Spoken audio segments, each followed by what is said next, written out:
courtesy सँगै हाँसी बसौँला भन्थ्यो घरको पिँढी नजानु तपाईँ मुगलान मलाई कति गर्यो ढिपी म जानै पर्छ साइली के वर्ष वर्ष पर्खी 40 कटेसी बसौँला आउनेछु है म फर्की सानो मायाको घर आँगनमा खेल्छन् छोरा छोरी आज टाढा भए के भो सँगै हुन्छौँ हामी भोलि सँगै घुम्न जाउँला छोरा छोरीलाई म बोकी दुःख गर्छु अहिले केवल हाम्रो भविष्यलाई सोची रमाउला शैली 40 कटेर खोला नाला गर्दै उकाली ओह्राली झरेर म आउने दिन बस्नु सबै तयारी गरेर तर नपरोसी न तिमीलाई म लामी बनेर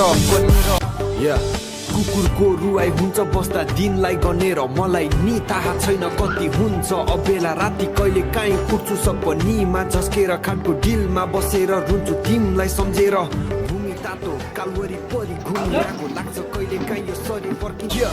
मलाई आउन मनै थिएन सहायता भन्छु भन्थे तर बाध्यताले दिएन याद आउँछ माछा मार्न ठुलो थुनेको तिम्रो परदेशी छिटो फर्किँदा बुढो हुने भो हुन्छ बनेर नासो बादल पारीको बाटोले खोसिदेला हाम्रो हाँसो घरको यादले होला आत्माले शरीरलाई नसमाको यहाँ न त कोही दाजुभाइ न त छिमेकी यस्तै रहेछ विदेशमा नेपालीको जिन्दगी निकै दुःख लाग्दो रहेछ कोही नहुँदा म नफर्किए नि गर्नु आफ्नो सपनाहरू